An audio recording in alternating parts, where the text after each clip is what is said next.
Welcome to our channel of IGNOU Audiobooks, Indira Gandhi National Open University, School of Gender and Development Studies, SOGDS.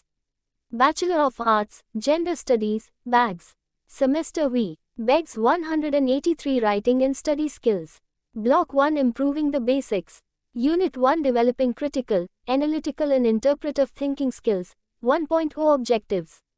This unit is about giving you some thinking tools which will make you a better writer, reader, and thinker. All these tools will help you become a more reflective person who has the capacity to self-question and dispassionately analyze, synthesize and interpret different kinds of material that you come across and which you can use in your writing. 1.1 Introduction. Two of your friends are arguing about flattening the curve of the spread of COVID-19 in your region. Each friend has many suggestions to offer. Each is presenting statistics, words of experts and hypothetical situations that may arise.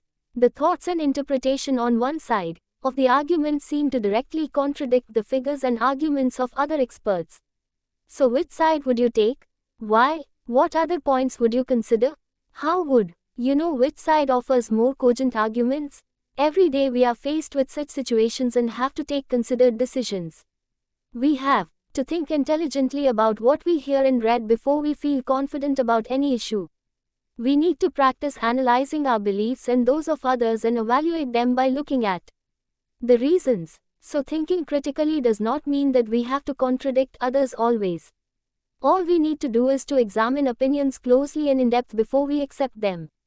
So thinking critically means the ability to analyze, interpret and evaluate our own ideas and those of others. Since we are constantly bombarded with ideas, data and other bits of information, we need to examine these carefully before we accept or reject them. In other words, we need to become reflective thinkers. 1.2 Thinking critically as a writer, reader and troubleshooter. When you being to write, you need to think critically in two important ways. 1. You need to think critically about all the information that you have collated from different sources, i.e. books, journals, internet, etc.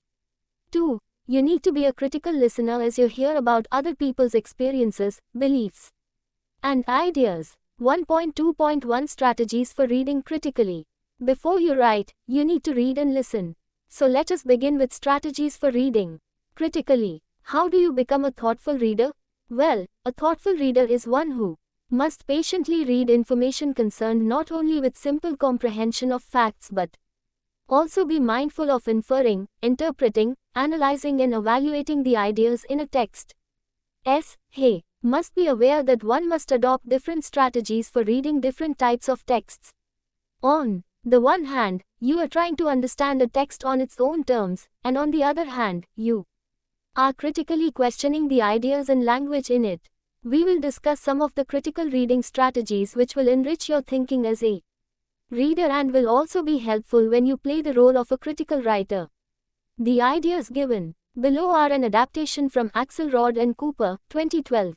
Annotating. This entails recording your reactions to a text, your interpretation and questions as you read along. These are notes you write as you read along. Taking inventory, listing and grouping your annotations so that you find meaningful patterns. This would require looking for repetitions such as recurring images, stylistic features such as repeated words or phrases, repeated examples or illustration. These patterns may reveal something about the reading text. Outlining, listing the text's main ideas or the gist of the text as well as important supporting details. Summarizing, distilling the main ideas or gist of a text. Synthesizing, integrating your own ideas with the information learned from other sources. Contextualizing, placing the reading text in its historical and cultural context and asking whether it would be useful for your context. Explaining the significance of figurative language. This is when you examine how metaphors, similes, personification and other such literary devices are used in a text to convey meaning and evoke feelings. Reflecting on challenges to our beliefs and value. This refers to texts which may contradict some of your core ideas and beliefs. Instead of dismissing these, it would be a good idea to think again about your ideas and belief system. Evaluating the topic of an argument. This entails understanding whether the Arguments presented by the writer is well reasoned and adequately supported. Recognizing emotional manipulation, this is being aware whether the text is unfairly manipulating you, based on false or exaggerated claims. Judging the writer's credibility, this means identifying whether the writer represents different points of view and has satisfactory information about what he is writing about. Adapted from Alexrod and Cooper, 2012. These strategies of critically reading texts would aid you immensely in the writing process and make you a reflective writer with a vision and with considered and rational opinions. Similar strategies would be applicable when you are listening to a lecture. 1.2.2 Thinking critically as a writer. When you being drafting your essay or assignment or story, you must be a critical thinker in another way. You have to become your toughest reader critic. You must develop the skill of objectively reviewing what you have written at every stage. The questions you could ask yourself are: 1. Do my ideas appear clear and logical not only to me but also to my readers? 2. Will my readers find my opinions well developed and well supported? 3. Does my writing reflect my core beliefs in a considered, well thought of way? In order to be a reflective person, one needs to be aware of the following issues. I. Learn to differentiate fact from opinion. Remember, a fact remains true, no matter who presents it. Some statements are considered facts because they have been verified by research and generally accepted by everyone. We accept as a fact that dogs are domestic animals and tigers are wild animals. We also know as factual information that Rajiv Gandhi was assassinated by Sri Lanka terrorists. However, John F. Kennedy's murder is speculative and a matter of opinion.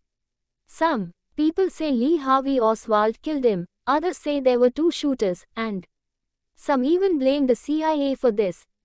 Support your opinions with evidence. These could be examples and illustrations. Statistics, opinions of experts, or even experiences of family and friends. The more convincing the evidence, the more likely readers are able to accept your views as true. Evaluate the strength of your evidence. As you choose your evidence, you should ask yourself the question: are these points supporting my topic sentence? If you are using statistics or any other material, be sure it is from a reliable source. You must be certain that your experts are unbiased and their research is careful and professional. Always acknowledge your sources. It amounts to plagiarism if you do not do so. In other words, you must develop a critical eye for choosing the best evidence to support your topic. As you go through your writing, even parts of it, look at it from the point of view of the reader. Readers need to see relevance and clarity as they read along. Keep asking yourself questions such as: do I need more material here to buttress my arguments? Am I vague here? Am I being too general here?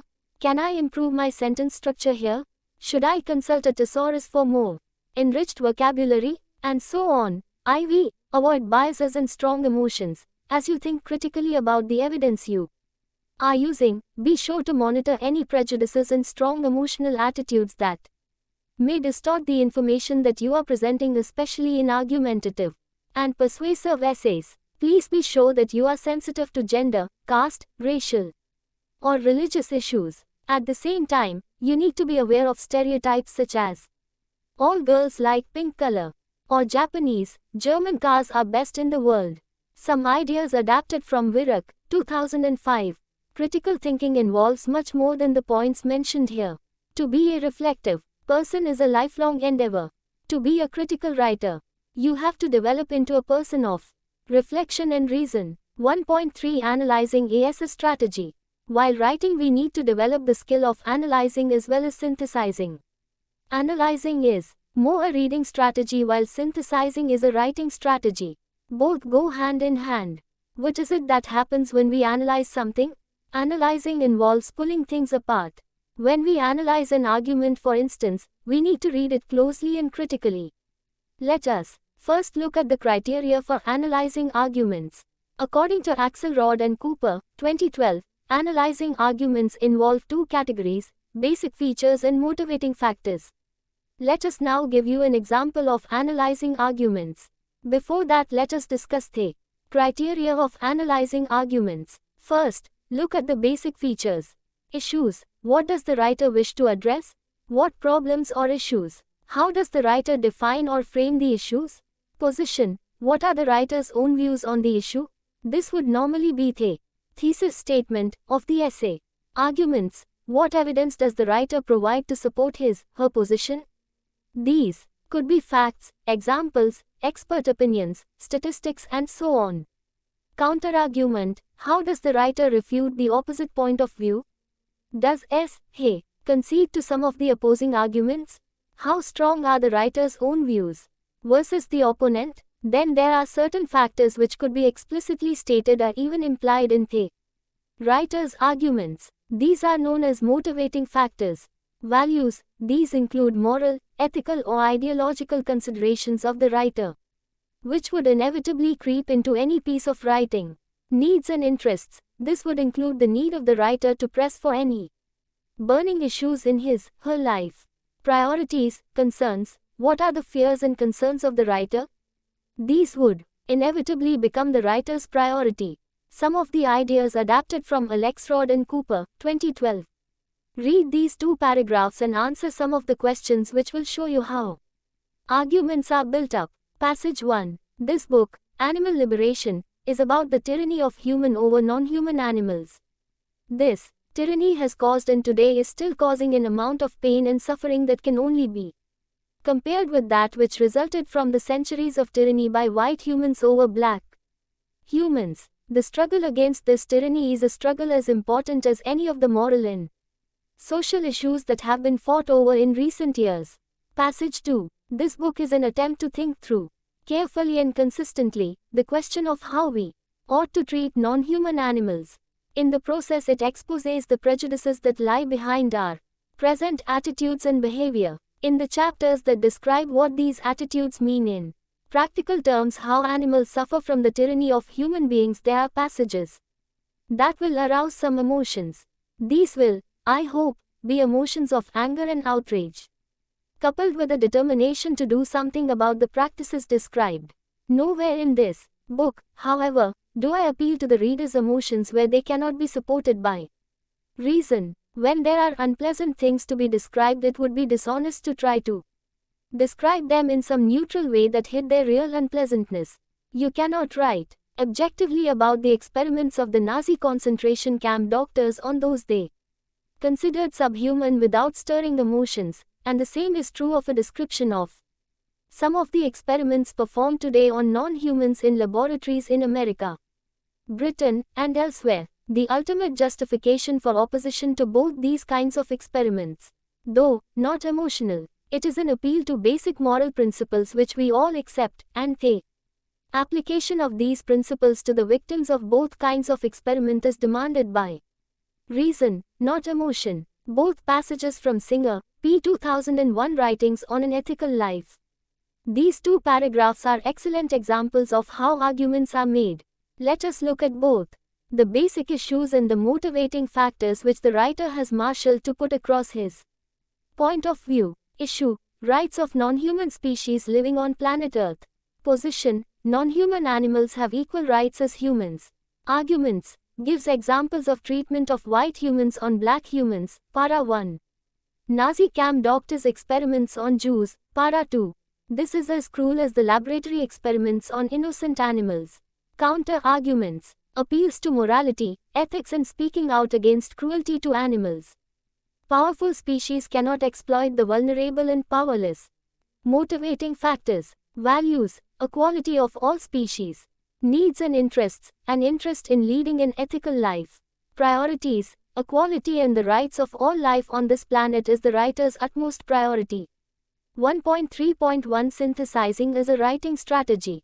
Synthesizing involves presenting facts, ideas, and information taken from various sources and suggesting ways in which these sources have a relationship. For example, facts taken from a particular article could be extended in another book, or you may find arguments in one research paper which are contradicted in another source. In fact, as Alexrod and Cooper, 2012, very succinctly say, when you synthesize material from different sources, you construct a conversation among your sources, a conversation in which you also participate. So synthesizing is an important step in the process of writing on any topic, especially if you are using multiple resources. In order to create an effective synthesis, you must read the all material you have collected, albeit superficially, and then focus on the source you have chosen as most appropriate for your topic. If you are basing your assignment on multiple source synthesis, you need to pick up relevant arguments, facts from these different articles, books, and perhaps a quotation or two as well to illustrate your points. 1.4 Interpretive thinking skills. Writers often tell you more than they say directly. They imply emotions and attitudes, and suggest points of view. They give you hints or clues that help you read between the lines. When you infer, you go beyond the surface details to see other meanings that are not directly stated. For instance, an author may not state directly that a particular character is bad, but the words used to describe that person and the situation may convey the writer's attitude towards the character. Read the following passage and jot down all the facts the author gives you about baths in the Roman society. Passage. For the ancient Romans, taking a bath was a very special occasion. Because they considered bathing a social opportunity, they constructed huge public baths that put our modern-day indoor pools and spas to shame.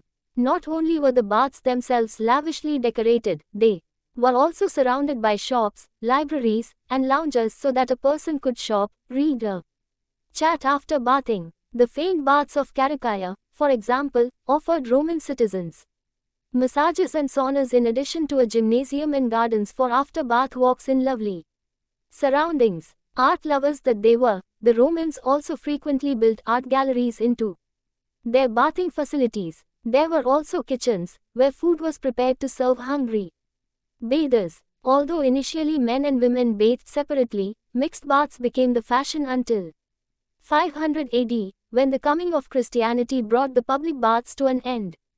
Now let us analyze the passage. What does this passage tell you about baths in Roman society?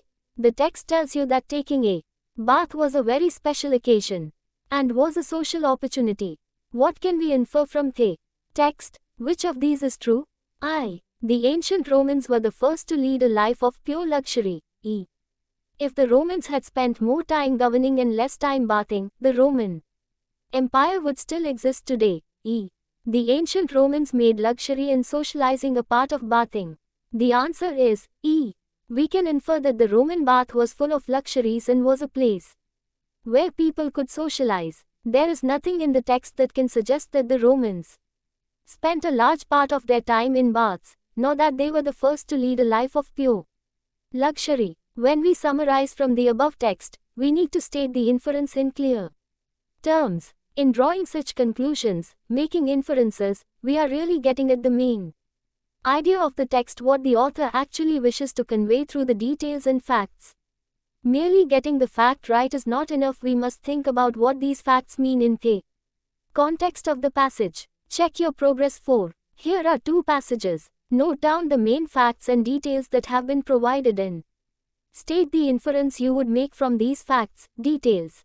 Passage 1. In one study, 93% of people who suffered from chronic muscle or bone pain lacked vitamin D. Another study done by Harvard University showed that vitamin D, which we get mainly from sunlight, fatty fish, orange juice, and breakfast cereals, prevents bone fractures better than calcium does. Vitamin D also reduces the risk of getting arthritis by 1/3. Getting the proper amount of vitamin D lowers blood pressure and seems to slow the growth of cancer cells. Furthermore, adequate vitamin D reduces the risk of getting multiple sclerosis by 50% and schizophrenia by 90%. Passage 2. Not surprisingly, the crime victims are often called upon to identify the person who robbed or attacked them. For a jury, the victim's testimony is often proof positive that the accused is guilty. After all, who can better identify the wrongdoer than the person harmed? This is just common sense. Yet, as is so often the case, that common sense can be misleading.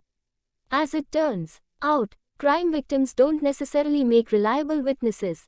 Overcome with fear, they close their eyes or focus fixedly on the weapon being used to threaten them. As a result, they don't get a good look at the thief or attacker. While it's not true that crime victims' testimony is not always inaccurate, it's also true that one can't assume a victim's identification is automatic. Proof of guilt. 1.5 Let us sum UP. In this unit we introduced you to some strategies which will help you become a more reflective reader and writer. Remember, the skills of reading and writing are inextricably interrelated. A thoughtful reader, writer is not only able to comprehend, but research meaningfully by asking the right questions. He is also able to analyze skillfully and interpret the texts by reading between the lines and to recognize ideas and information not directly stated. Writers have the creative license of not stating directly, but implying information.